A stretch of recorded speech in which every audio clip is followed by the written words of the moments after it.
Hello everybody and welcome back to a brand new episode of the NR2003 2021 NASCAR Cup Series season here on the channel. Coming at you today, the elimination race of the round of 12 at the Charlotte ROVAL. 66 laps around this track, stage 1 and 2, both 15 laps apiece. Then we raced at about 36 laps to the end of this race. Of course, I am joined by JayCook as usual.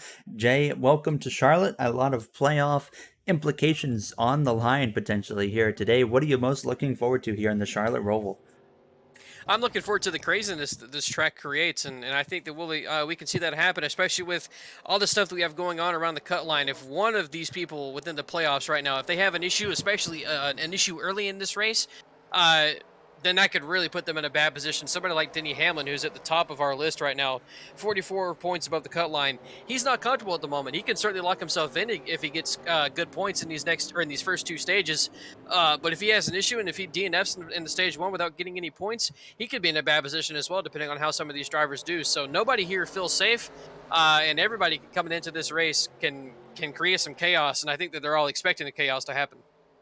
So Kyle Larson comes in to today 1 point above the cut line. Now, right now, I mean, we look at it, Matt DiBenedetto, who comes in 6 points below the cut line, starts on pole for this race. So it maybe if Larson, extends his gap above Cole Custer, he would be okay. But then if DiBenedetto wins, well, Larson would actually be ending up eliminated. So not only is Kyle Larson right now in this current situation racing against the 41, he is racing against the one of Kurt Busch as well as his teammate of William Byron and everybody else above him in the points. So a lot of potential drama here for this number 5 car of Kyle Larson. Joey Logano, the one driver here we know who's in a must-win scenario today at the Charlotte ROVAL if he wants to advance. He starts in 8th place. One driver is locked in. That is Martin Truex Jr., who has a surprisingly poor qualifying effort to say the least. And there you see as well the 24 of William Byron way down the order and the one of Kurt Busch. So as of right now, Jay, things are looking pretty good for Kyle Larson if it was to end this way, because even if DiBenedetto won, he would have enough points to beat that 24 and the 1 car. So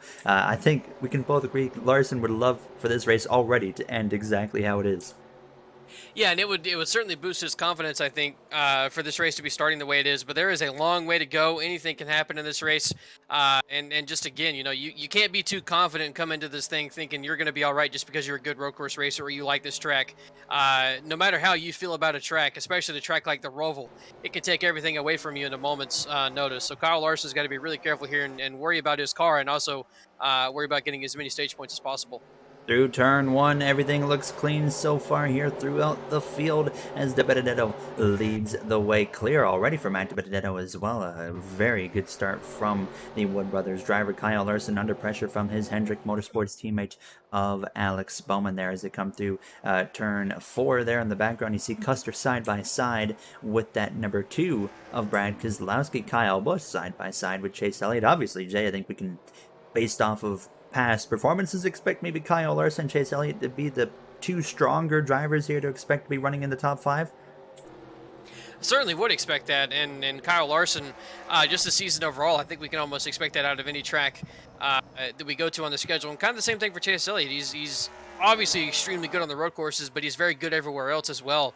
And right now, Kyle Larson, the championship favorite, coming into this race, struggling on points.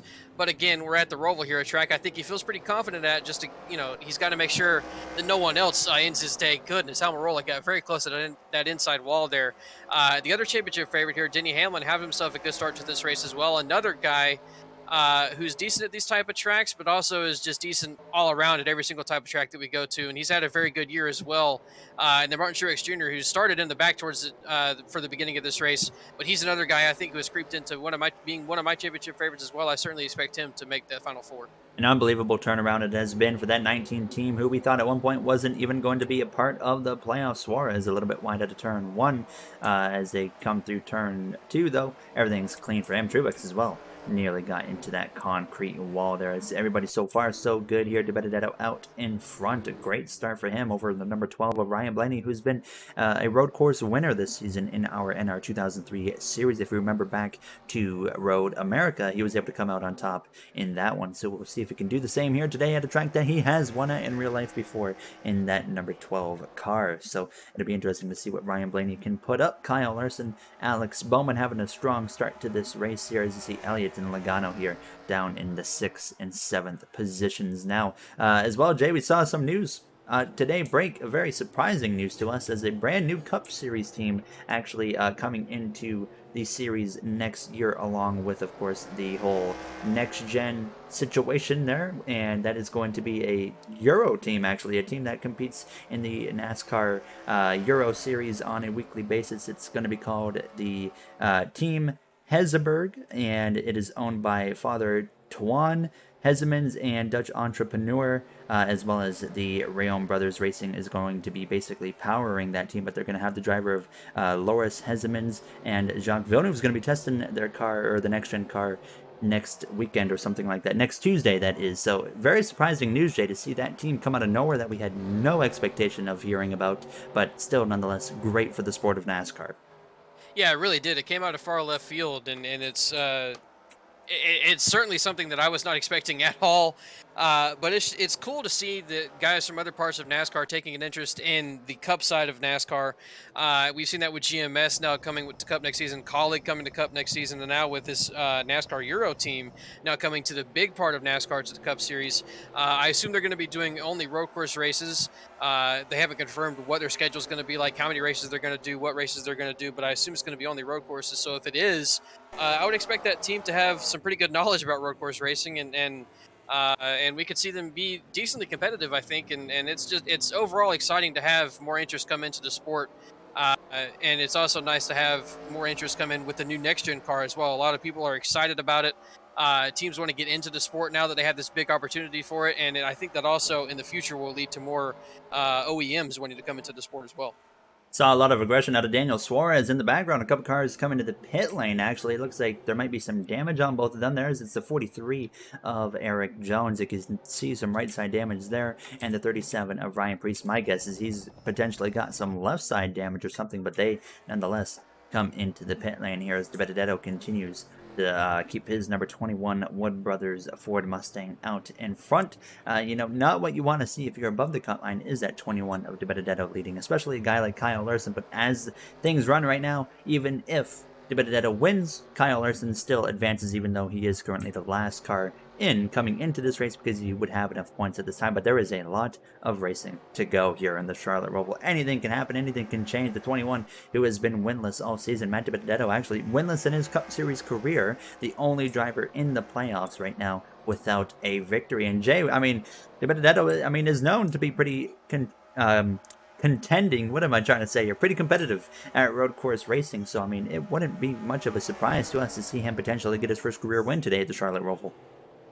Yeah, we've seen him have some flashes of greatness at road courses before, and we've seen him have some flashes of greatness really everywhere around the Cup Series. He just has not been able to get it done, has not been able to find his way into victory lane. There's been several things happen, whether it be at a play track where he's leading with a couple laps to go, or at some point during that race and then he winds up in a wreck, or like Bristol a couple years ago where he was battling it out with Denny Hamlin, and Hamlin just wound up being faster towards the end of it, and all that kind of stuff. So there's always just been something that happens to De Benedetto that keeps him out of victory lane. So I'm sure that's something that's in the back of his mind anytime he has a chance to go to victory lane, and I'm sure it's already in the back of his mind on lap 5 of 66 in this race, just thinking what else is going to go wrong. But I think that anybody in this field is probably thinking that same exact thing as well. Maybe Kyle Larson's thinking that same thing, sitting there in third place. He's at the moment having good points, but he's thinking, what is going to go wrong? The stage has been so terrible for Larson. What else could go wrong for him? Or not the stage, this round, sorry. And so really anybody at this moment, if they're feeling confident, that confidence can get ripped away from them very quickly here. Kyle Larson has had issues in both races so far in this round of 12, so definitely got to be in the back of his mind for sure all day long. What else could happen here in this round now that has set him back so far in the first couple of races? William Byron, a playoff contender, could be his last race in the playoffs if he doesn't get aggressive, but you see him certainly getting aggressive now side by side with the 14 of Chase Briscoe down into Oval 3. Crucial passes right here to make, as it is hard to pass under green flag conditions for these AI in NR2003 at the Charlotte Roval, but Byron doing a good job there, but the 14 is going to lunge back up the right-hand side and potentially clear that 24 as they're going to still race it out side by side down into turn 1. Jay, if you're Byron, the 14, he has nothing to lose. So you got to be a little bit smart racing this 14, but at the same time aggressive, because you need to be gaining as many spots as you can early in this race, especially in his position. Yeah, and I'm sure Byron's pretty frustrated with that driver, the 14 car right now, knowing that Chase Briscoe is not in the playoffs and Byron is, and he's racing him extremely aggressively and full sent it when Byron was almost past him going into that final chicane there. And that's a really risky spot to go too wide. We've seen it happen several times in NR before, where if they go too wide, especially in those turns where the turtles are, one of those drivers can wind up hitting the turtles, and Oh, it can just send the car colliding into the wall, kind of like Suarez just did there, just without hitting a turtle. That's some pretty heavy damage to the right side of that 99 car. You might have to fix that. would expect him to potentially bring it into the pits here. Look at this log jam here from Logano all the way back to Cole Custer through that bus stop to Benedetto, continuing to lead the way. Now what we're going to do is, it's 6 laps in, but that is quite a bit of time at the Charlotte Roval. We're going to go for a quick break and bring you guys to the end of stage 1. We'll be right back in a few laps time from the Charlotte Roval. Back from the Charlotte Roval, 3 laps coming to 2 laps to go here in stage 1. During the break, the 12 and the 5 of Blaney and Larson have been slowly reeling in that number 21 of Matt DiBenedetto. Now, Jay, what does DiBenedetto have to do here to defend over these guys? We know it's a bit of a mix. It's sometimes hard to pass. Sometimes guys are able to make it happen if they wait till the right moment. So what does that 21 have to do here to hold on to this stage victory, do you think? I think he just has to stay consistent and not make any mistakes. If he makes a mistake, that 12 is going to be there to pounce all over it. So the Benedetto just has to stay consistent, even if it's a little bit slower than the 12 car. He just has to make sure he doesn't make any mistakes. If he does that, I think he'll be able to stay in front of the 12 car, just because it is difficult to pass here. There you see Chase Elliott there, and then a lap car actually of the 37 of Ryan Preece came in, did some repairs to his car as he picked up some damage, and same for the 78 of BJ McLeod, same scenario as the 37 car. Now when the caution comes out, we do believe there might be some stack ups. Hopefully it's not too severe, but we do expect to see some cars pick up some damage here and there, unfortunately, but obviously nothing we can do about that now. 2 laps to go in stage 1, and now Larson's lost a little bit of ground there. Probably didn't get through that final chicane very well, but Blaney is right on that back bumper of the 21. Now, Jay, obviously Blaney in tremendous playoff position. You maybe race that 21 and Matt DiBenedetto a little bit differently, especially when he is an affiliate teammate to that Penske organization. Yeah, I think that's also probably the other thing that's a little bit of a saving grace for the 21 is that 12 knows that he's a teammate and knows the position that DiBenedetto's in. He needs every single point possible. Blaney's not so desperate for points. Obviously, Ryan Blaney still wants to get as many points as possible, but he probably won't put himself and DiBenedetto at risk of racing them, and also just putting DiBenedetto at risk of losing points that he crucially needs. So that also is something that could help DiBenedetto out, and maybe just use Blaney as a block to keep Larson behind him. Hey, you saw that 37. He's certainly using his fresh tires to his advantage. Now, Blaney, it seems like on the heavy braking zones, that's when that 12 was able to really close that gap to that 21, and he got a little bit closer right there. You saw him slip a little bit there with the back end on the exit of that bus stop, and DiBenedetto holds a pretty comfortable gap over that 12 of Blaney heading towards that final chicane. But how will both of them get through this final chicane is really going to set up the pace here for this final lap. They both got through there pretty consistently, but DiBenedetto holds on, white flag in the air for stage 1 now as Larson's losing some ground to the front 2. Kyle Busch now under attack from that lap car of Ryan Preece there as we take a quick look throughout the rest of the field. Truex struggling to move his way through, but he's already won. He does not have to worry now as DiBenedetto continues to lead the way there. The 12 hot on his back bumper now as they head through the turn 5, turn 6 area now, but Jay, it looks like that 12 is in pretty good positioning here in these closing moments. Yeah, he's gotten right up to that back bumper to Benedetto. They just keep kind of gaining and losing on each other. I think they're good at different parts of the track. Like you mentioned, Ryan Blaney seems to make up a lot of ground on the hard braking zones and is able to make up some ground out of the chicanes. And then Benedetto through the infield portion of this road course seems to be a little bit better than Ryan Blaney. So I think their cars are just better at different ends of the track at the moment, and that's really keeping them kind of close. And it's allowed Ryan Blaney to gain in a little bit because he has the more momentum than Benedetto does.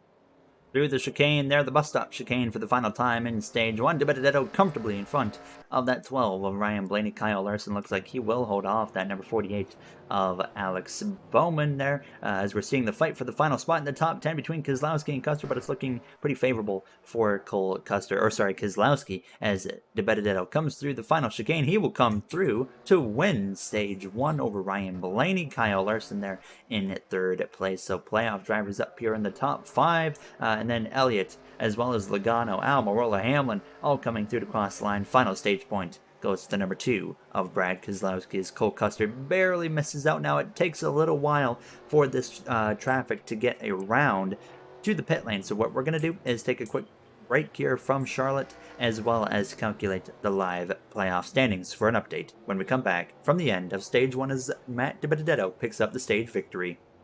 Back from the Charlotte Roval, we'll have a live playoff update coming your way as soon as the pit stop's complete here as Matt DiBenedetto leads the field into the pit lane. There was a little bit of contact between some drivers under the caution due to stack-ups. Unfortunately, I expect to see some potential repairs, so maybe a few playoff contenders spending a little bit extra time on the pit lane. You see the 18 of Kyle Busch got hit. The 9 of Chase Elliott's got some damage on his front bumper, on his back bumper as well, and the 10 picked up a little bit of damage, so did the 11, and like I said, multiple playoff contenders there, and there's nothing, of course, we can do about it, or the AI. It's just the way it is here at the Charlotte Roval now. It'll be interesting here to see how they get off of the pit lane. But Jay, overall, I mean, a calm first stage that was, and do you think that sets the tone for stage 2? Do you think it starts to pick up a little bit here with the intensity?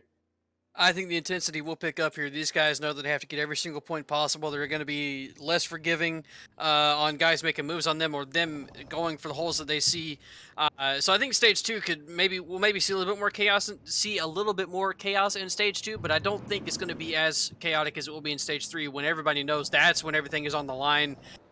There's no more need to fight for those top 10 in points. Now you got to go for the win, and you can't give anybody any breaks. You have to really go for it. So I think stage 3 is when we'll really see these guys pick up the intensity. You saw some guys like Almirola, Elliott, and Bowman, 2 of those being playoff contenders, spend some extra time. They're repairing their cars. Larson up to second, overtaking Blaney, which could be important here as we will be going green in a few moments' time. Now, Jay, what's the playoff situation looking like here? Obviously, we saw a little bit of a shake-up there with DiBenedetto running up front. What's it looking like overall right now? Denny Hamlin is now up by 41. If he if this stage finishes the way it is, he will be locked in after stage 2. Chase Elliott is up by 36. Ryan Blaney is up by 35. And then here's where it starts to get interesting. Eric Almirola is up by 17. William Byron is in by 4. Kyle Larson is now in by 4. Kurt Busch is in by 3. Matt DiBenedetto is out by 3. Cole Custer is out by 8. Brad Keselowski is out by 11. And Joey Logano is once again still in a must-win situation. So getting ready for stage 2, you see maybe a bit of a curveball here. The 37 was a lap down, and he's going to be right in front of the 21. Logano, who's in that must-win, has gained a few spots since the pit stops. He's up into 4th place. Hamlin has worked his way up into 6th. Custer now inside the top 10, so don't even rule out Custer's chances. He came in 1 point below, now 8 points below, but here he is now up inside the top 10. It's all about holding on to that on the restarts because, Jay, we've seen these restarts, they get a little bit intense, but then it gets very tough to pass, like we said as well at times. So it's very crucial to have a good restart right here for stage 2. These restarts are extremely crucial. It's when you're closest to everyone around you, and it's also the easiest time to pass as well. Once they get going here and there's a little bit of separation, it's kind of easier to defend and easier to make passes not happen. Kyle Busch instantly aggressive on Joey Logano there into turn 1. He's to his inside for turn 2. Joey Logano needs to make sure he doesn't make contact with anything. It looks like he's going to be good. Maybe keep himself back in front of Kyle Busch with the advantage of the inside here in these next 2 corners. But this restart is, like you said, extremely crucial. This is the point where their passes are going to be made. It's easiest time to make the passes, and DiBenedetto here behind this 37 needs to get around him very quickly and pull away from this 5 car of Kyle Larson. Kyle Busch doing a good job there, continuing to fight with that 22 of Joey Logano there. Now, the 3 goes wide in the background, contact with him in the 9. I saw the 10 of Almirola in the outside wall as well, but the 9 got a bit of a piece of that there. As you saw that 3 bounce into the wall off it, it doesn't look like the 9 picked up any major damage. Thank goodness for Chase Elliott, but I mean, we'll definitely keep an eye on that there, monitor that situation now as we've seen it. Oh, the 21, Matt DiBenedetto. Oh my goodness, and the 11. We got certainly a bunch of implications there as we got cars hopping over the turtles. Elliott off the pace for 3 wide, and Jay, just like that, it just shows you how quick everything can change as somehow everybody keeps it going in green flag conditions. And you mentioned before how those turns with the turtles, and it can be the real chaos turns, and all of a sudden at once it just starts chaos for everybody. Obviously, Matt DiBenedetto struggling behind the 37, I think, missed the corner a bit, hit the curb with his back tire, or the turtle with his back tire, and it just spun his car out. And then I'm not too sure what started the accordion effect back in the further part of the field. I don't know if it was everybody kind of adjusting their line because they saw DiBenedetto in the middle of the track or what, but we have even more contact with the wall going on, the 78 getting in the wall. So everything got it picking up here at the start of stage 2. I said it might take until stage 3 before we start seeing chaos like this happen. Well, it was the first half lap of stage 2 before we Caution. saw some chaos happen. Caution is out on track. Something has happened to bring a caution out. Thank goodness that gives us an opportunity to dissect everything that just happened. Once everything settles down here, let's make sure we don't have anything chaotic going on. It looks okay. But wow, big changes there. Elliott had issues. Hamlin had issues. Both of them comfortably above the cut line, but not yet advanced. But you can already see some cars with damage. So let's get a look. Oh, the 00 has gone around a Quinn Health under caution. Well, they're not actually under caution yet. They are still racing it back around. So we are going to wait until they get back around to show the replays. But what a chaotic start here to stage number 2. Chase Elliott took a big hit there, as well as, like we said, Hamlin. We saw him pretty much stopped in the bus stop chicane. He's got some back end damage. I expect to see him on the pit lane here potentially under the caution there, as Kyle Larson finds himself out front. And Jay, the 37, made the right call, because now they're going to get to be back on the lead lap.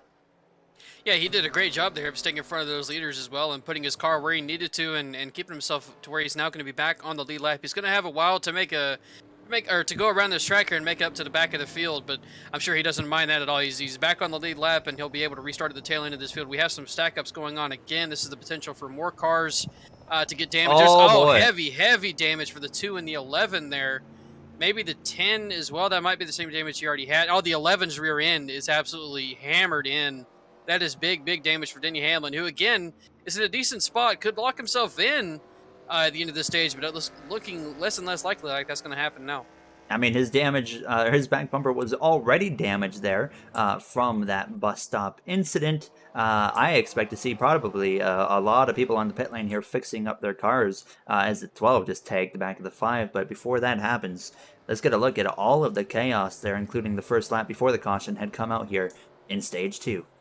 Here's a first look at Matt DiBenedetto choking away the lead here on the opening lap now into the bus stop. You'll see right here, he just straight up makes a mistake, goes around Larson, goes through, barely missing him, by the way. And oh, we'll get another look at it here in just a second as everybody was piling in. And actually, the 9 and the 11 both very fortunate they didn't get cleaned out. But let's get another look at what caused that 11 there to go off track. Out of oval turn 2, Jay, it looks like the 11 may have just lost it himself here into the bus stop.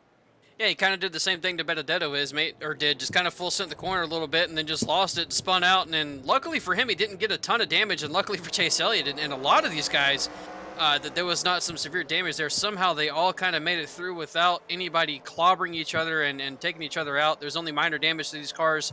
Now the big thing, a lot of those drivers that hopped over the curbs are going to have to worry about is if there's any suspension damage.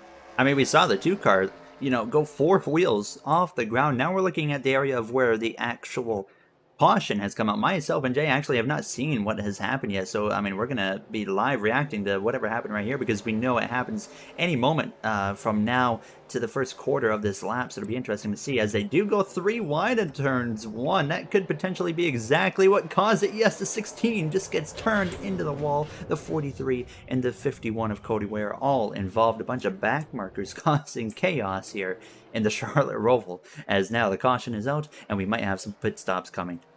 There you see some drivers coming down the pit lane there to potentially make some repairs. Surprisingly, Kurt Busch stays out. His car does not look very good whatsoever on either ends of that car. But you see the 21, the 41, the 3, the 42, all coming in. The 11 of Denny Hamlin, who has probably the biggest hit of anybody there under that whole caution situation there, as I expect to potentially see the rear bumper completely ripped off of that offer-pad Toyota Camry, and that's going to be performance impacting for Hamlin. He's in a good position right now. Chase Elliott as well coming into the pit lane. As you're going to see, sure enough, the 11 of Hamlin's back bumper completely torn off there. That's going to be big for them, but they are very lucky to be in a pretty good position right here in the points now. As you see, Cole Custer, a bunch of playoff guys with some, big hits right there. As we're going to go for a quick break and be ready for the start here once again in Stage 2. Back from the Charlotte Roval, it'll be 9 laps remaining in Stage 2 when we get underway here in a few moments' time. Kyle Larson out in front. You saw some of those front runners pit that picked up some damage. Now getting ready for this restart. Jay, that first restart of Stage 2 might have set the tone for the rest of this race. It's about to kick off here, and now, in my opinion, there is nobody safe on this racetrack, as we just saw what happened to the leader of Matt DiBenedetto on that previous restart.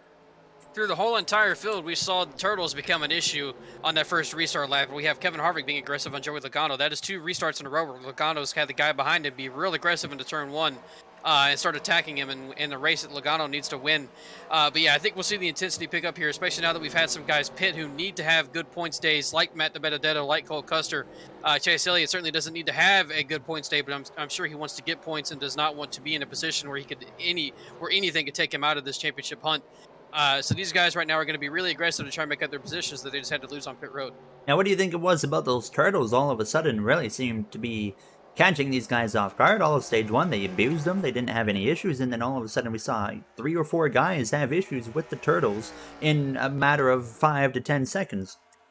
I think just simply it's the restart to stage 2. The intensity's picking up a little bit, and you also know that on the restarts it's your best time to gain positions. And into these hard-braking corners where the turtles are, it's also the best spot on the track to gain positions as well. So some of these drivers probably just sensed in a little bit. Chase Elliott having more issues. Here we go again with the turtles becoming an issue once again. Is that a caution? That's the real question. It is a caution. The caution will come out again. Kyle Busch into the pit lane. An interesting call here. Is that guarantee we're going to see some more stack ups under the pace car? So that's going to bring in a whole new element itself. The caution comes out. And Chase Elliott over here, it's almost like Jay, he's trying to throw his chances at a championship away here today at a track he's so good at. Yeah, not too sure what happened there, but obviously something again with the turtles happened to the 9 car, and he somehow once again escaped major damage. He definitely did get some damage to that car, but it doesn't look like it's going to be anything major. The 23 in front of him looks worse for wear than he does, and I'm not even sure what happened to Bubba Wallace. So these restarts are proving right now to be absolute chaos, and then obviously the slowdowns here is also proving to be chaos. And here we have these guys coming hauling in here. This is towards the back of this field here in mid-pack is where we really see these guys stack up. But it looks like most of them are going to come away unscathed this time around, which is quite different from what we've seen so far. Kyle Busch might be in a good spot as well, making that pit stop out of nowhere, potentially really good call for that team. But now, immediately, let's get a look at what just happened there with that 9, igniting the second incident already here in stage 2. Here's a look at what happens to the 9 of Chase Elliott. The 34 dive bombs him into the bus stop, hits him in the quarter panel, turns him around, and then, of course, you see everybody else piling in with the 47. The 23 right here hits the wall and actually gets hit by the 17 of Buescher, who gets some contact as well. But, Jay, a little bit maybe surprising to see the 34 forcing that on a guy right now who's trying to make it into the round of 8. Yeah, like I was just mentioning, as we went into that turn, everybody being aggressive, knowing that the restarts is the time they can make their passes. McDowell was just a little bit too aggressive and completely full sent Chase Elliott and put him into the curb and put Chase Elliott really in harm's way. It's really, really crucial and important for Chase Elliott there that he did not get damage. I don't know how he escaped that. There's a live scene. Kyle Larson, as the frame rates decide, you know what, right now is the perfect time to drop, but don't worry, it will fix itself here momentarily. Kyle Larson in, Blaney in, Joey Logano, who, as we know, Jay, is in a must-win scenario, stays out. Do you think that's the right call for that team? I think it is a smart move for him to try and get some track position here. I think that's simply what they're doing, and maybe stay out of the way of some chaos. Matt DiBenedetto staying out here, that's a great move for that team as well. The only thing I might question for Joey Logano is I don't think this is necessarily a race-winning move. I think all these guys pitting here, it puts him in a decent position to do something at the end of stage 3 here. Maybe only take 2 tires and then get the car filled up with only a tank or so of gas. So I'm not too sure if this is a race-winning move for Joey Logano in a race where he doesn't have to worry about points. He has to win. I'm not too sure if this gets him to win. It was a field-only stop for pretty much everybody right there, it looks like. So interesting, to say the least, here, as we're going to have some 3-wide action just about there on the pit exit. We will be going green this time by, so we will stick right here, as it's going to be 6 laps to go. We haven't actually had a full lap of green flag racing here in stage 2 yet, and Jay, this reminds me of NR2003 from earlier in the year, where stage 1, you know, nothing really happened. Stage 2, everything just kicks right off, and that's exactly what we're seeing so far here today. It is certainly what we're seeing so far, and everybody's just, again, being aggressive on these restarts. Kevin Harvick being aggressive under caution, apparently letting Joey Logano know that, hey, he's there. You remember that last restart? I'm doing that again. But yeah, everybody's just being super aggressive, and especially in that chicane on the back straightaway. It's a really good spot to gain positions, and everybody's just kind of full sitting in, making mistakes, and it's causing more and more incidents. And I don't think we've seen the end of it. I think that we're just starting with the chaos. I think this is going to be a fascinating end to this stage. Because if it stays green, if another caution comes out, I wouldn't be surprised if a bunch of these guys right here in the top 10 pit. But if it stays green, they're not going to pit, I don't think, before the end of the stage. Obviously, they can make it anyways. So, Kyle Larson is looking at no stage points, and Matt DiBenedetto is looking at stage points. William Byron is looking at stage points. So, this could be a hit to Kyle Larson and put him back into a really uncomfortable position. I mean, he's not comfortable by any means right now. He's only 4 points to the good. Same for William Byron. So, Jay, I mean, honestly, it could go either way for that 5 car of Kyle Larson. I think we're about to find out what happens. Yeah, Kyle Larson, he also put himself back in the field with this move as well. And it's we've seen with these last couple of restarts, it's risky to be from 5th on back, honestly. So Kyle Larson, I'm sure at the moment is very uncomfortable and is not in a situation that he wants to be in for sure. Green flag is back out, 6 laps to go in stage 2. Then we have a whole 36 laps to go in the final stage here from the Charlotte Roval. Everybody off into turns 1 clean, but we've seen the chaos so far has been kicking off in the bus stop chicane here so far on these restarts now. Is a lot calmer looking restart even through the first handful of corners. Keselowski way down the order. Truex at the very back, but he is already locked in, so zero concerns in the world for that number 19 of Martin Truex Jr. Kurt Busch under attack there from the 48 of Alex Bowman, and that Ally Financial Chevrolet Camaro there for Hendrick Motorsports, and that number 48, the only Hendrick driver this season to miss the playoffs and not win the 21 of DiBenedetto into the wall. You see damage on both sides of his car. Not sure what led up to that, but we're going to get a look at the end of the stage. But Jay, right there, a big hit, and I mean right now that's going to be huge for that 21 team. They need to hang on and maybe even risk staying out here to get those stage points. Yeah, that damage to that car is quite significant to both sides of that 21 car. He's also going to be side by side here into this trouble turn that we've seen recently. It looks like everybody might get through here okay. The only saving grace for DiBenedetto is if a caution happens here, which it looks like one will not happen. So DiBenedetto is going to have to try and suffer it out for these last couple laps to end this stage. There's no reason to have him hit pit road, even though that is a lot of damage. He does not need to lose this time under green conditions. He needs to get that car fixed under caution. But that is a huge hit for him. He had the ability to maybe make up some positions here and make up some really good points. There might be a caution here, though. That 100% has to be a caution. His luck in this race ran out. No caution, Looks no like caution. They may keep it green. How is that one staying green? But we've seen some other incidents stay or go under caution. NR, once again, everybody. We'll get a look at both incidents here, either under the next caution or at the stage conclusion. Chase Elliott side by side with Kyle Larson right now. These two, of course, trying to make it in. I mean, Larson has a lot more to lose at the moment. Elliott's still comfortable above that cut line, even though he's found himself now a part of 2 incidents here in stage 2. He is still doing really good in the standings. Larson, I mean, trying to do everything he can to move up a spot. Jay, do you think if you're Elliott, maybe you let that 5 car have it here? Yeah, I think you have to. You have to play a little bit of the teammate game. For the final stage spot. And Larson really needs every point that he can get at the moment. It's not crucial for Chase Elliott to get all those points. He's in a decent position. He just needs to make sure he doesn't have a bad finish in this race. So I think Chase Elliott will probably play a little bit of blocker here for Kyle Larson. And DiBenedetto, he's actually got some better pace in that car than I thought he would. I thought that he would immediately start dropping positions, but he's kind of sticking right there with Cole Custer, who also Cole Custer suddenly inside the top 10. He once again is showing up when he needs to. This could be a big stage for, I mean, a lot of people. Elliott there a little bit wide. Now he's going to be under attack from Ryan Blaney down into turn 1. We'll see here if Blaney potentially peeks the nose out, makes the move. He does not. He's right on the back of that 9 car, though, into turn 1. Oh, the 14 goes a little bit wide there, nearly into the wall. That left the door wide open for his teammate of Eric Almirola. Now, unbelievable, just chaos kicking off here in stage 2. The top 5 looks absolutely nothing like what it did about 10-15 minutes ago here, as you see as well, some cars on the pit lane. Logano leading the way in a must-win scenario. This stage win means nothing for this 22 team. If they hold on, they just have to win the race. Kevin Harvick right there in the 2nd position. Jay, we finally saw Kevin Harvick return to victory lane last week in Talladega, and he's backing that up with a solid run here today in Charlotte. 2 tracks that I think we expect the best. Let me restart that. 2 tracks that Kevin Harvick I don't think is the best at. The ROVAL at road courses in particular, Kevin Harvick is not the greatest at road courses. We've seen him struggle at road courses. And then also at Talladega, it's just Talladega. He's never really done that great at plate tracks before. And so he's really just come out of nowhere at 2 tracks that I did not expect him to have these type of runs at. And he's doing a fantastic job at 2nd place. And then Tyler Reddick also doing a great job sitting there in 3rd place, playing a little. Him and Kevin Harvick playing spoiler a little bit at the moment. Same thing with Ross Chastain and Austin Dillon just behind them as well.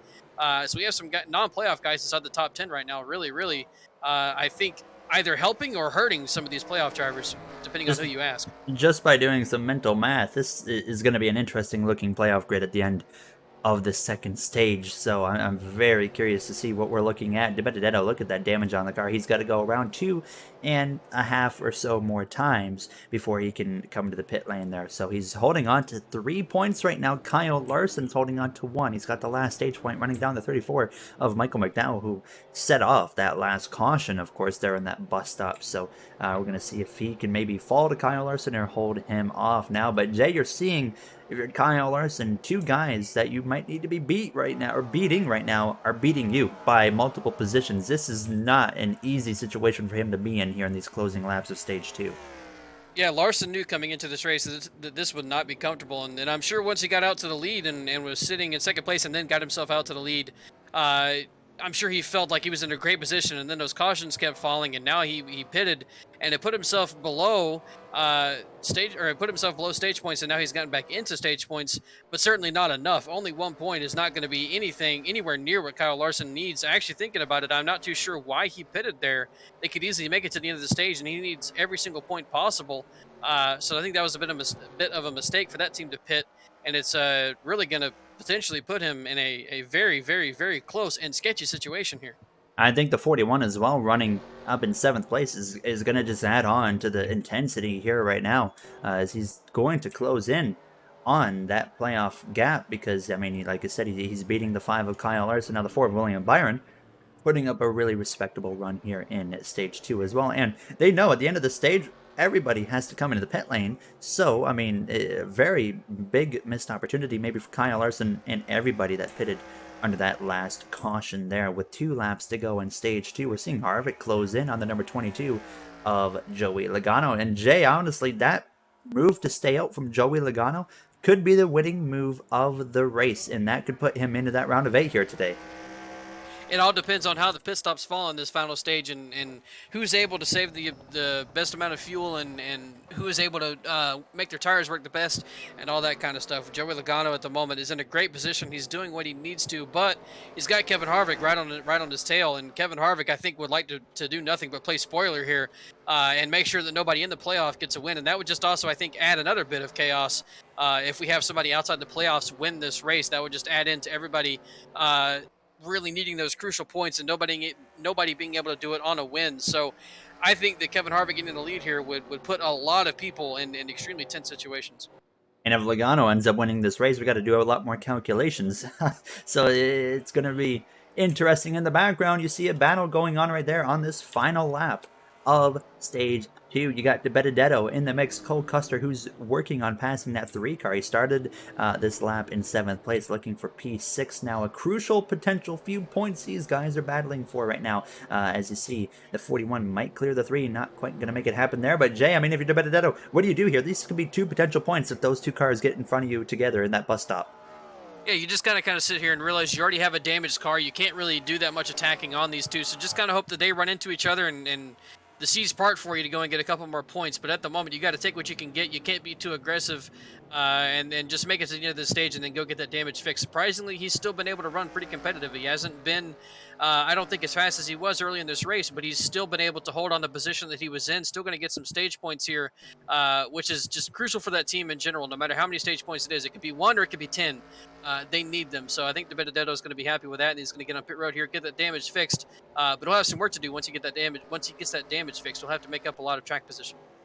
Joey Logano wins stage 2 here in the Charlotte Roval, and what was a wild first half of this stage as Kyle Larson gets the final stage point, and that could be a championship deciding final stage point for Kyle Larson at the end of the day. Now, as we do have our stack up there at the end of the stage, nothing we can do about it. What we're going to do, though, is, the 5 and the 9 come together in the background, but like I said, nothing we can do about it there. Is, thank goodness, none of their front bumpers or rear bumpers are taking too big of hits there. So we're going to take a quick break, do the calculations, give you guys an update of what's going on, as well as bring you guys to some pit stops here at the end of stage 2, which could be huge for the rest of this race. We'll be right back.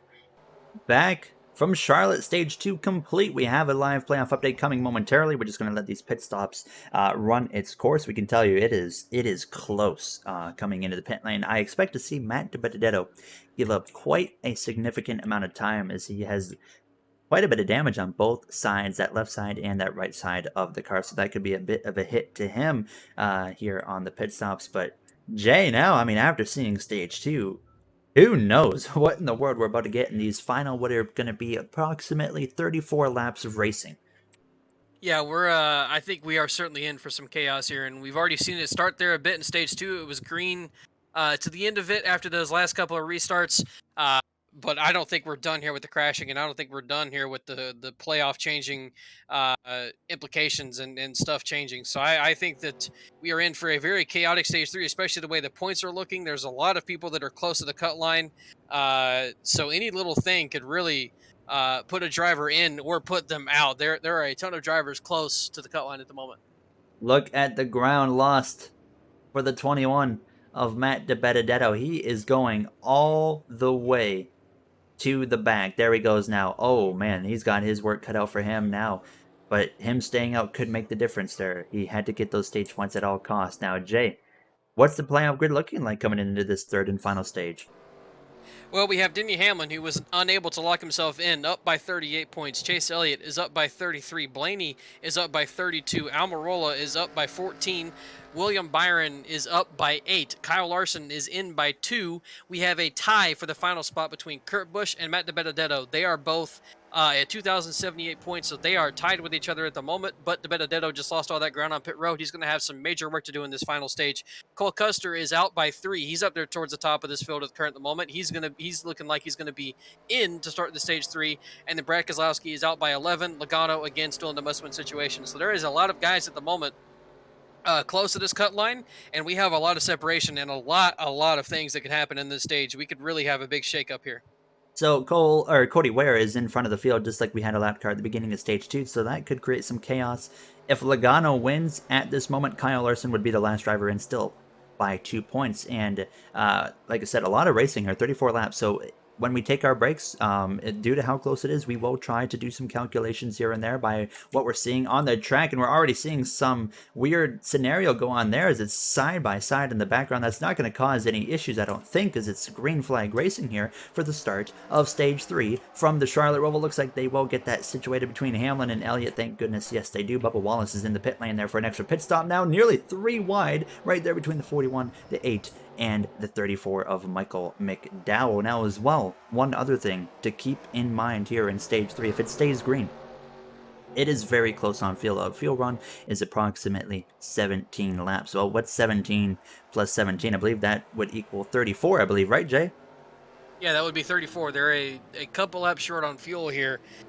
So these guys are going to probably be looking at saving fuel right away, but not on this first lap, certainly. They know that this is the time when they can gain all those positions.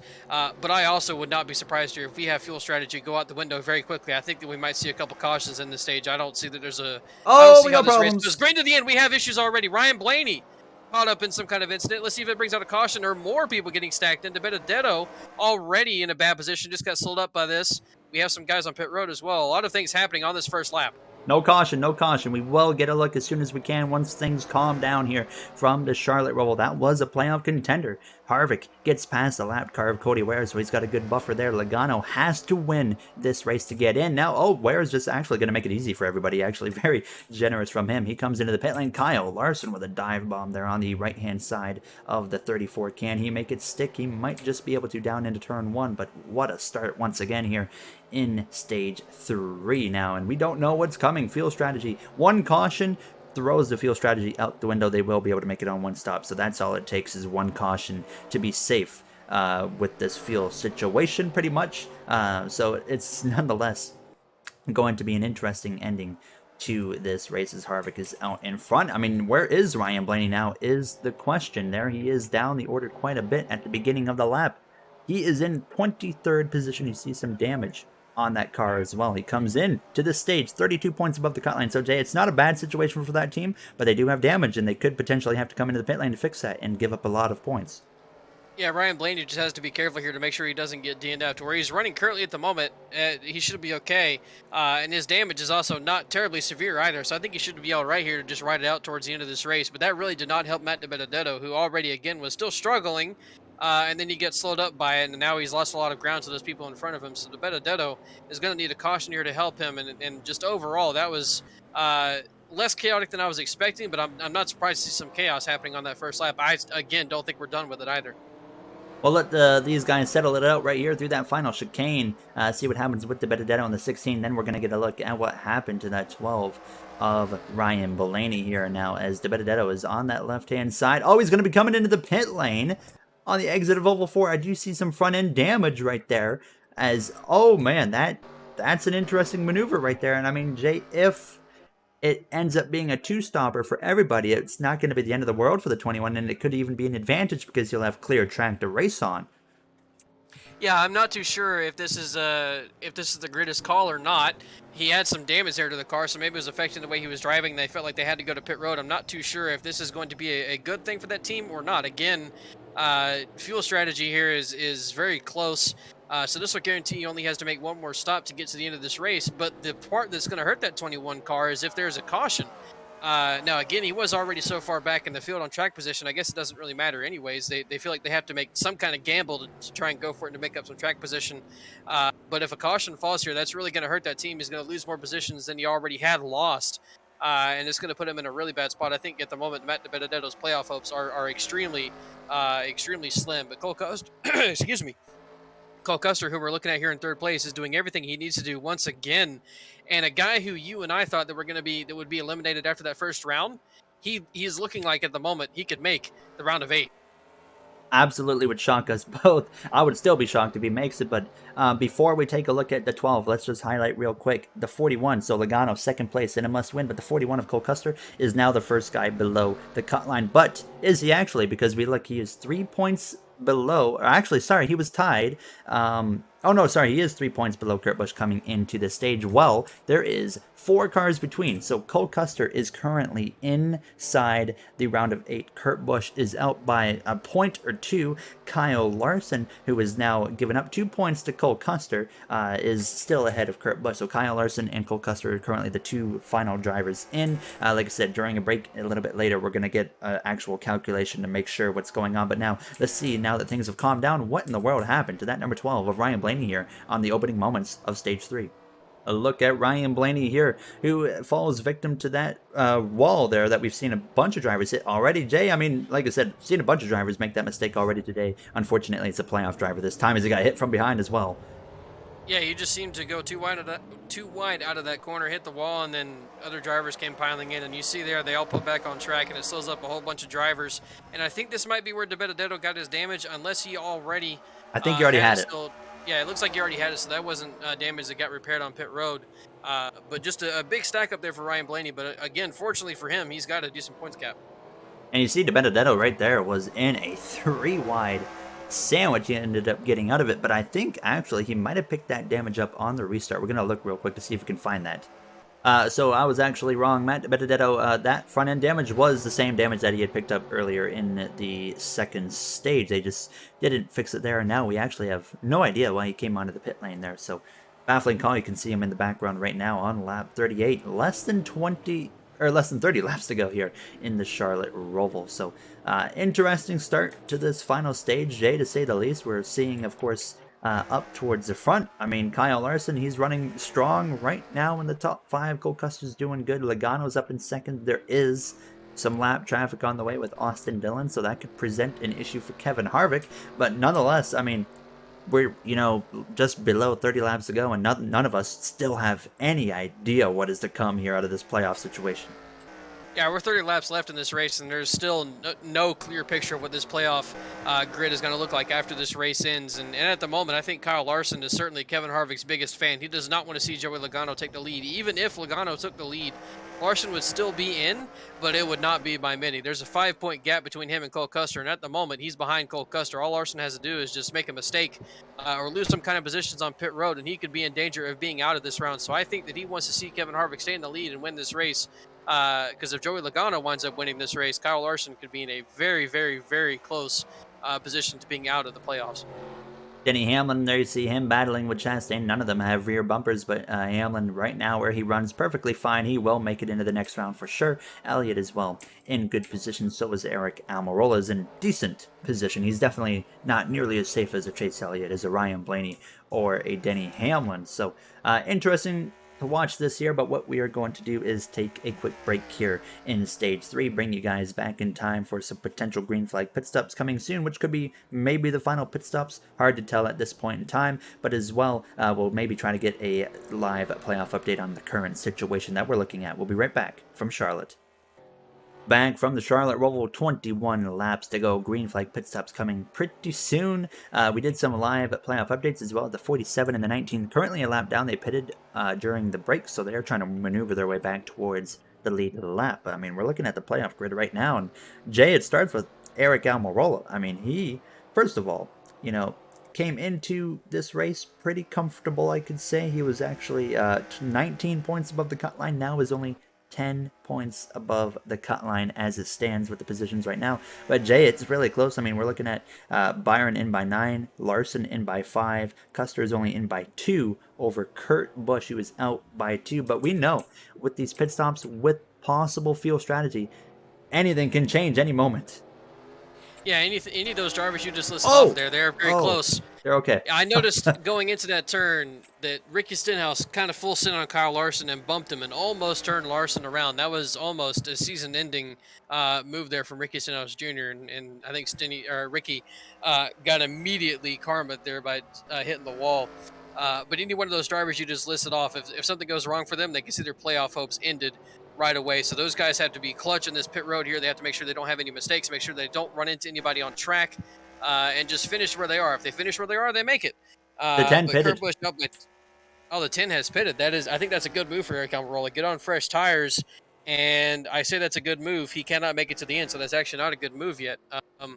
He'll be faster, but he currently cannot make it to the end, and he's going to be short by a couple of laps, which will be a tall task to have him save that many laps around a road course. That could get him eliminated from the playoffs, Jay. I mean, as well. And we're seeing some lap traffic in the mix that has brought Kyle Larson up to the 8 of Tyler Reddick, and the 19 and the 47. I mean, obviously, we saw in the last lap, the 47 nearly turned the 5 in the bus stop. Honestly, Jay, if you're Kyle Larson, you want to get to the pit lane as soon as you can, just get away from those two drivers. But of course, he cannot come in at this point. He will not make it, as we don't have Jay at the moment. Tyler Reddick in 4th place, just in front there. The 41 of Cole Custer in 3rd place. Logano there in 2nd place. But look at Kevin Harvick way out in front here. 2.3 second gap here with less than 20 laps to go now, as he leads the way into turns 1. So it's looking really good. Harvick, an interesting little notable thing is he won the Daytona 500, went back-to-back, won Charlotte. Miserable season so far for him here ever since then. Goes and wins Talladega, now is in shape to potentially go back-to-back once again. So it'd be interesting to see if he can hold on now, as Logano tries to run him down in that 2nd position. Custer in 3rd place. Kyle Larson actually has come into the pit lane right there. Jay, we're looking at it. That is after or before our 17 lap little cutoff area. So and we're seeing a bunch of guys do this. So do you think now Kyle Larson and others might not be able to make it to the pit lane if they're pitting this time by? Yeah, I do not think that they will be able to make it to the end of this race, and I am I think that we're going to have to see them pit one more time. I don't know how, if anybody is pitting at the current moment, or anybody who has pitted before this lap, I don't know how any of them would be able to save enough fuel. They're not going to be able to make it to the end from here, and they're not going to be able to save enough either. So this is very crucial for some of these drivers who have stayed out versus some of the ones who have pitted. One lap makes all the difference around here, and I think that they are just pitting a little bit too early. I think we are going to indeed see everybody have to make one more pit stop right towards the end of this race, which again can create another shakeup. So I think that we are nowhere near done calculating where everybody is on the grid. And the 1 of Kurt Busch, the 11 of Denny Hamlin as well coming in. So now, I mean, from what it sounds like with Jay as well, it looks like we might see one more pit stop right in the final laps of this race. So it is going to be fascinating to see what happens here. But as well, these pit stops are so important. Could we see maybe the 41 of Cole Custer leapfrog the number 4 of Kevin Harvick? Doesn't look like that's going to happen, as Harvick has a tremendous pit stop. He is held for an extra moment right there, but he gets going. The 41 gets going, and the 22 as well. But here comes the 5 of Kyle Larson, but most notably, the 8 of Tyler Reddick, Jay, on fresher tires by a lap, is going to come through to take the lead in the number 8 car. They'll be good and set on with fresher tires, putting them in better track position. But what they're not going to be set on is fuel. I think the guys who pitted just now on this lap are going to be in a pretty decent position fuel-wise. They're very, very close to making it, and if they can't make it, they can easily save it. Kurt Busch has some huge damage to the right side of that car. Did we miss that? I don't know. That is very, very big damage to the right side of that car. The 9 as well. Chase Elliott also has some damage. Maybe some guys getting damage on pit road here. Matt DiBenedetto looks like he's made up some very good time with that pit stop, but he's still got to pit once again. He'll be able to make it to the end once he does pit, so he will be guaranteed. Oh, the 2 of Keselowski.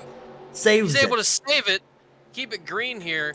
That would have been the best timing in the world for Matt DiBenedetto to have a caution come out around the time when he can make it to the end of this race. Ryan Blaney, that's right side damage from earlier in the race. Never mind, I was about to start freaking out. I forgot he had that damage. I think that once again, we're still not done here, and Matt DiBenedetto, we question why he pitted earlier.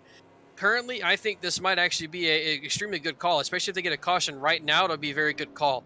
If he's able to make it to pit road and get his final pit stop in, and these other cars have to pit, I think it'll be very good because they'll have speed on these guys who are on older tires. So that's the strategy we have to watch and play out for. We also have to watch for when these guys pitted. There is a lot going on here to the end of this race, and it all has to do with fuel mileage.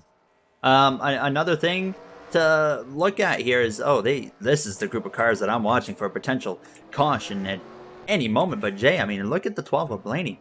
He's only a matter of seconds ahead of the leader of Tyler Reddick right now because they spent some extra time repairing that car. If he goes a lap down, it might not even be fully safe for him because, I mean, right now, he is currently down all the way. Let's see, I'm trying to find where he is. He's all the way down in 21st. It keeps going down due to the fact that it's cycling through. He's in 28th place, Jay, so all of a sudden, Blaney could be at risk of elimination today. He came into this stage 32 points above, and he's sitting in 28th place at the moment. That is very not good for the driver of that 12 car, but luckily for him, he's got that gap there. He can probably be okay down around this position, but if he starts to lose any more spots, he's going to be in a real danger zone as well. We're having a lot of guys at the moment get around this cut line and be very, very close, and it is a lot closer than when this race started. So I'm sure that there are some very tense moments on that 12 car, or on that 12 box right now, and inside that 12 car as well. These guys really want this race to end without him losing any more positions and also without losing a lap.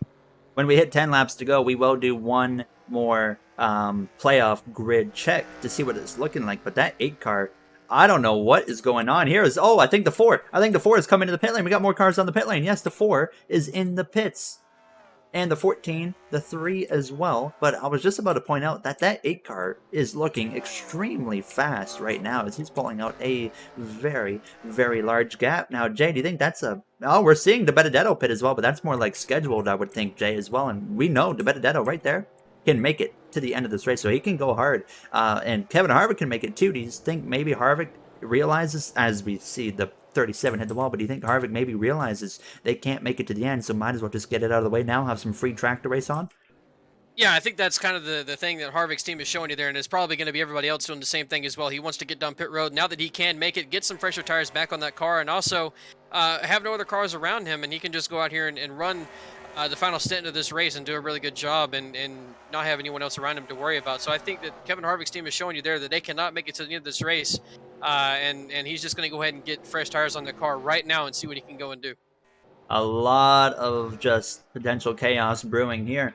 As you see, Reddick stays out, and as well as others. Actually, the 14 and the 3 were just on the pit lane, and the 21 is still there. That might be game over for the 21 of Matt DiBenedetto now, as maybe they're on the pit lane for more than just servicing the car, as it looks like they're now going to go one lap down potentially here in the Charlotte ROVAL. So now, Jay, it looks like that might be game over for the 21 of Matt DiBenedetto, and obviously he was not looking good in this third and final stage. He put up one heck of a fight, but it looks like that team might have finally reached their end. Yeah, they're going to need some kind of miracle here to really find themselves into the next round, and kind of the same thing for Brad Keselowski as well. Matt DiBenedetto did everything he needed to for the first stage, and then everything started going wrong in the second stage. Brad Keselowski really hasn't had a good race overall at all. He already came in a hole, and he's just put himself deeper into that hole, and he's really put himself in a bad spot for stage 3 here. So I think that those two drivers are going to be eliminated after this race, and for Matt DiBenedetto, maybe not all that surprising, but for Brad Keselowski, I think that is extremely surprising to see him getting eliminated in the round of 12. And what we're going to do is we are going to take one final quick break here from the Charlotte Roval. We'll come back with 10 or 11 laps to go in this race. So about 3 laps time. And we're going to do one final playoff calculation, see what everybody is looking like here in these closing moments, and bring you back here with a live playoff update in these closing moments of the elimination race of the round of 12 at the Charlotte Roval. Back from the Charlotte Roval, 10 laps to go. Can these drivers make it on field? Who's going to get eliminated? Who will advance? Tyler Reddick with a over 6-second lead over Joey Logano. Now 7 seconds. He's set a blistering pace in the second run here at the Charlotte Roval, looking for his first ever Cup Series win. He was looking in position to get his first win at Richmond earlier in our season, but lost it on a late race pit stop to Kurt Busch, who picked up his first win of the season. So right now, as it stands, Eric Almirola is in by 16 points. Blaney, who's having a rough run, down in 28th place, is 13 points to the good. Byron's in by 11, Larson in by 7, and then it gets even closer. Cole Custer, Kurt Busch separated by 3 points, with Custer currently inside and Kurt Busch outside now, as we see Logano still in that must-win scenario. Jay, I mean, 7 seconds between you and the leader of Tyler Reddick. Reddick pitted a lap before, or at least 1 lap before Joey Logano. Are you maybe trying to save fuel? You know you have to win, and if you pit with Reddick, I mean, you're probably not going to win and make up 7 seconds. So what's the goal here for Joey Logano? Is there anything he can do to try and pick up this win today? If you're Joey Logano and his team, I don't think you're worrying about that 8 car at all, because there's pretty much, I think, no way he makes it to the end on fuel. You're probably worrying about that 41 car behind you, and then also your own fuel situation. If you're able to make it, or if you have to make one more pit stop, how fast you have to do each lap, how much can you save, and then also try and keep yourself in front of the 41 at the same time. I think that they're probably not even worrying about the 8 car, and that might also be another thing that the 8 car, why he's able to pull away so far here. Maybe he's not saving fuel because he just needs to go out for a win and hope for a caution. He doesn't care about saving fuel. If he runs out, he runs out. Meanwhile, Joey Logano is trying to save his season, so he's trying to save fuel. So there's a lot of things, I think, going on at the moment, and I think that a lot of these drivers are trying to save fuel, and the 8 car is possibly just going all out and hoping for a caution. You saw Matt DiBenedetto is back on track, but he is 3 laps down. They spent some time there on the pit lane, so he is done. Matt DiBenedetto, we can guarantee, will not advance into the round of 8 at this time. Unfortunate for him. Jay, obviously his final season in that number 21 car, and his future is uncertain, but I would say, considering the equipment he's in, I think he put up a pretty good run this playoff. Yeah, he did a very nice job, and I expected Kurt Busch to be very consistent, and he did exactly what I thought he would do, and he's still really, really close to the cutoff line, a lot closer than I actually thought that he would be. DiBenedetto. We're talking about DiBenedetto. You know, it helps when I pay attention and not getting distracted. DiBenedetto, yes, he did a fine job of getting himself into the playoffs, and then he did a fine job of getting himself into this round of 12. And goodness, we've seen that from that 14 a couple times tonight. He's annoyed, I think, several playoff drivers in this race. But yeah, DiBenedetto, he did everything he could do, and then just wound up having it fall apart in these last couple of races here between Talladega and the Roval. Was doing everything he needed to in stage 1 as well, and then made his own mistake to begin stage 2, and from there on, everything kind of fell out from under him, and he's just kind of struggled for the rest of this race. But actually, never mind. I forgot that he's 3 laps down now. I was going to say there's still a possibility for everybody pits, so you can get a good finishing position, but I forgot he was on pit road for a very long time. At 14, he's putting a lot of pressure on the one of Kurt Busch. I mean, I'm sure Kyle Larson, as well as Cole Custer, would embrace that 1 car running into some sort of trouble, because then they would be looking pretty strong at that point. But Kurt trying to keep his championship hopes alive in his final season with Chip Ganassi Racing before that team shuts down, and Kurt moves on to 2311 Racing with the next-gen era coming up upon us in 2022 for 2311. So Kurt wanting to keep those playoff hopes alive, he needs 3 positions to tie, and Jay, you can see he's got those 3 spots within a potential. It's possible it can happen. I mean, and we know there's possible pit stops coming, so I think Kurt Busch gaining these 3 spots right here is still very well possible, and then it would come down to a tiebreaker. I would seem to agree if he did not have damage on the right side of that car. It just seems like he does not have the pace in the car in the moment. at the moment to gain those positions that he needs to gain. So I think that they're also going to be playing strategy as well, whether he tries to stay out or whether he feels like he needs to pit and the other drivers are going to run out of fuel trying to stay out. So, it's all up to what that one team thinks is going to get them those spots. And I think that we are still, even though we're only 7 laps to go in this race, there is still a lot left to happen here, especially with the fuel strategy. I think that we're still going to see some pit stops. If I'm being completely honest, I don't see how anyone, aside from maybe that last group of cars that pitted on lap, what was it, 59 or sorry, 49, somewhere around in there. I think that's the group that can make it. The others, I don't think they're anywhere near making it. Certainly going to get interesting. Oh, we got some frame drops here, but we're just going to push through and hope it goes by real quick now, as it's looking really good for Tyler Reddick. Kevin Harvick, I don't know what's going on with him. Now, Jay, I mean, Harvick should be able to make it to the end of this race, but the question is, how much time has he lost going through traffic, and how much time did he spend on the pit lane? We didn't exactly know the answer to that. So, I mean, Harvick could still win this race as well if everything works out in favor for him. Yeah, he's I think he's been struggling a little bit too much in traffic, though, to keep up the pace to where he would wind up taking the lead if everybody has to pit. But I'm not too sure, to be completely honest. I'm not sure if I mean, I know he can make it on fuel. I just don't know where he's going to be at on track-wise. Benedetto's sending it up the inside of Chase Elliott. He has fresher tires, but he's several laps down, so he doesn't really need to be doing that kind of stuff. He doesn't want to. I'm sure he doesn't want to take out another fellow playoff driver. And Chase Elliott doesn't need to be taken out either. He's in a decent points position, but again, he doesn't want to DNF.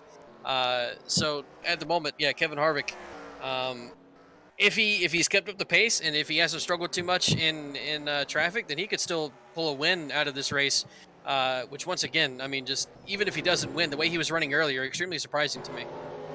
Benedetto got past the 9, now is working his way past the number 1 of Kurt Busch, not helping Kurt at all gain those 3 spots that he needs, to say the least. Michael McDowell, by the way, shout out to him, having a very impressive run inside the top 10, currently runs P6 with 5 laps to go coming up here next time by. So it's getting down to crunch time. Blaney has been holding a nice comfortable gap over that 8 car to stay in the lead lap, and he looks very comfortable to make it into the round of 8 here after a rough day in Charlotte. The gap has been coming down between the number 8 of Reddick and the 22 of Logano and the 41 of Custer, just nowhere near fast enough. Kyle Larson in 4th place. Jay, he's had a few moments today where he's been put back in traffic a little bit, but he's battled back into a 4th place position in these closing laps. So Larson, I mean, has done everything and magnificently today, but almost nearly not even good enough there, considering the 2 drivers that are beating him right now. But as of right now, it looks good for that 5 team. Yeah, I'm sure it has to be frustrating for Larson to know how good you've been today and to look up ahead of you and see the people that you need to beat. Well, they're ahead of you at the moment and outscoring Kyle Larson. But luckily for Larson, he's still done everything that he needed to do, and we have pit stops happening here. So I think this is showcasing that they cannot make it to the end, and they're going to start pitting around now. I think that we could see everybody hit pit road from this time now to the end of the race.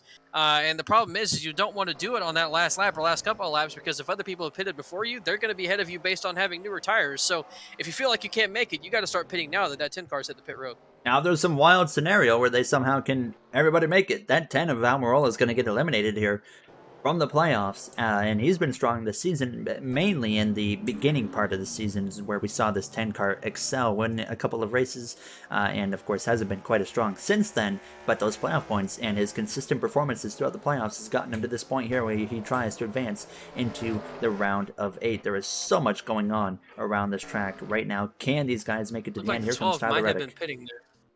Nope, he stays out, but Reddick's in. I saw that completely wrong, but here comes Tyler Reddick. So he indeed could not make it. Now that is going to put Joey Logano in the lead, but can Joey make it?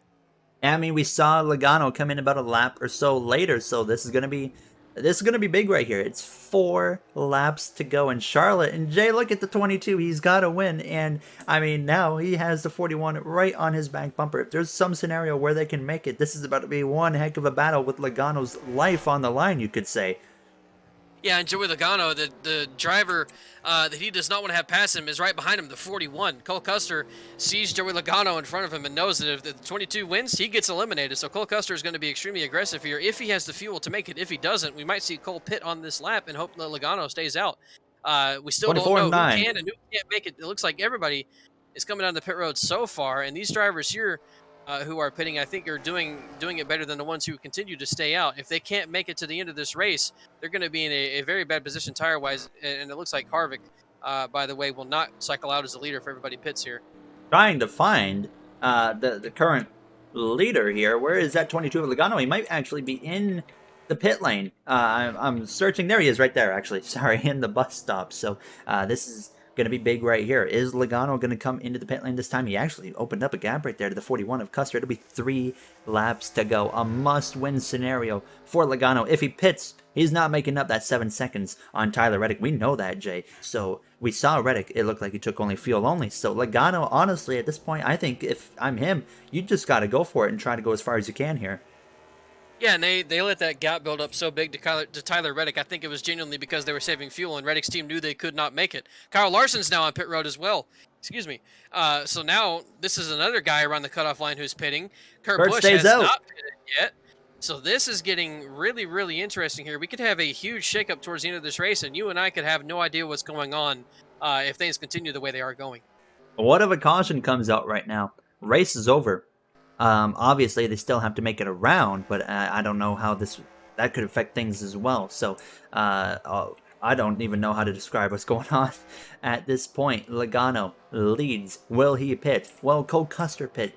And now, if things were to be frozen at this point in time, Kyle Larson's eliminated. Kurt Busch is going to get into the playoffs, or into the round of 8, I should say, here. Now, as we look for that 5 of Kyle Larson, there he is. He's not far back. I mean, we'll have to wait another lap around to even have an idea. But let's see. Is that 22 coming into the pit lane? That's the question. Here they come into Oval 3. He's actually doing a nice job holding a consistent gap over that 41 of Cole Custer. But through Oval 4, is he going to bring it in? Yes, he is. Logano and Custer comes into the pit lane. So, Jay, that might have been the win thrown out the window for that 22 team.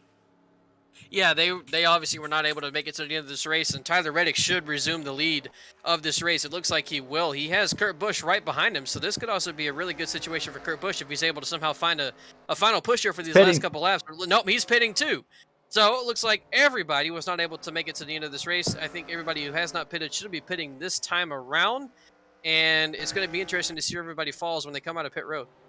Elliott lost a little bit of ground. I think the 10 of Almirola, he's there. I'm pretty sure he should be okay. The 4 of Harvick, yeah, he definitely didn't cycle out anywhere to where we had thought he could have. At least Reddick is the leader with 2 laps to go here, as Logano actually loses a spot to Cole Custer. So Logano down to 3rd. Custer, what a performance there today for that team, as Kyle Larson, I believe, is going to cycle out into the 4th position. Byron will be 5th. Kurt Busch 6th, so he could not get out in front of the number 5 of Kyle Larson. So the playoff grid, I don't think is going to change too drastically here in these closing moments now. The 19 passes the 9 of Chase Elliott. Here comes Denny Hamlin out of the pit lane as well there.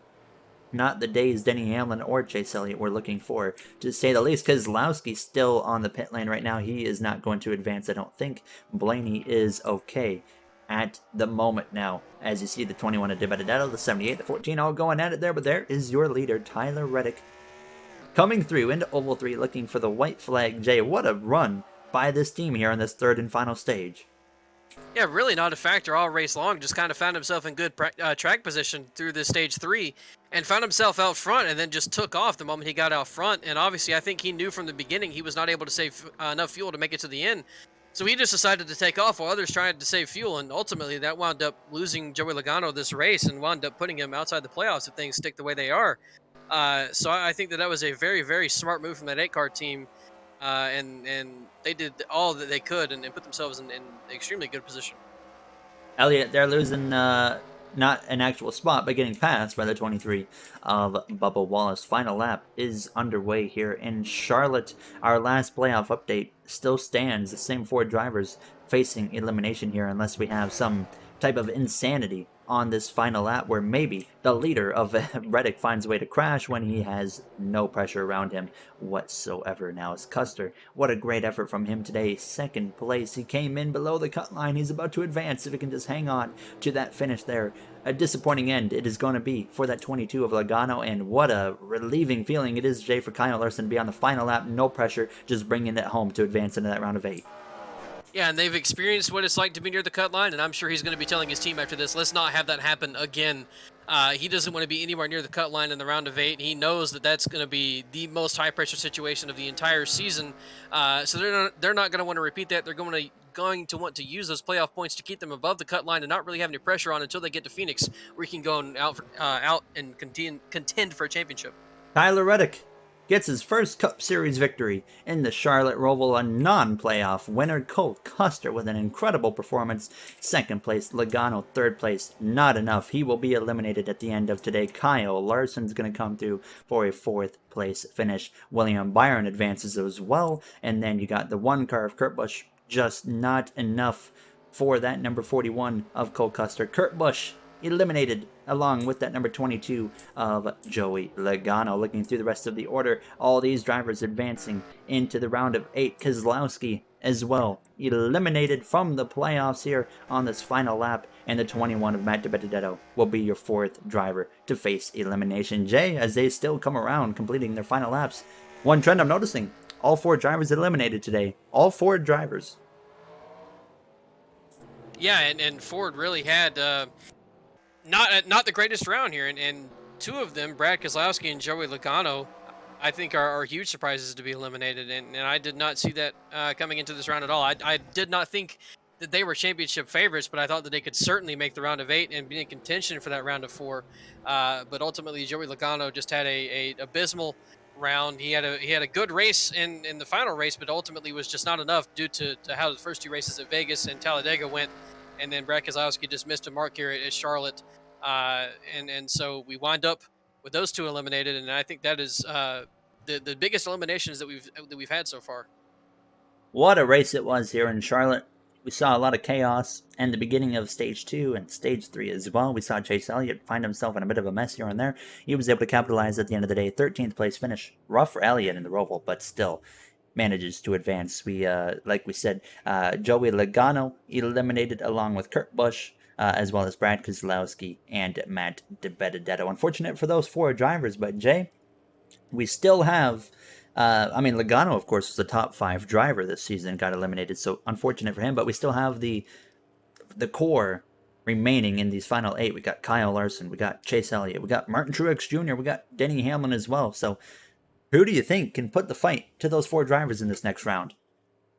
I mean, ultimately, I think that obviously our favorites are Kyle Larson, Denny Hamlin, and Martin Truex Jr. I think those are the 3 favorites to make the round of 4, but obviously anything can happen in these next 3 races to where one of them or all 3 of them wind up eliminated. But I think that those 3 are the favorites, and then of the 4th, I think it's a toss-up between Chase Elliott and Ryan Blaney. Those 2 are also very good drivers, and we could also see both of them make it in, and somebody of Truex, Hamlin, or Larson not make it in. So I think that we're in for a really exciting round of 8. And I think that it's really going to be down to 6 drivers, honestly, that have a really good chance at this thing and making the final 4. So, of course, I will have the round of 8 playoff grid up on the screen at the end of this episode. As always, if you guys enjoyed, you know what to do. We'd like to thank you all for taking the time of your day to watch this episode here at the Charlotte Roval. Next week, we start the round of 8 at Texas Motor Speedway. Then we go to Kansas and Martinsville to end the round of 8 and decide who will compete for a championship race at Phoenix Raceway between 4 drivers. So, like I said, if you guys enjoyed, you know what to do. Thank you for watching, and we will see you guys next week. Have a great day, everybody.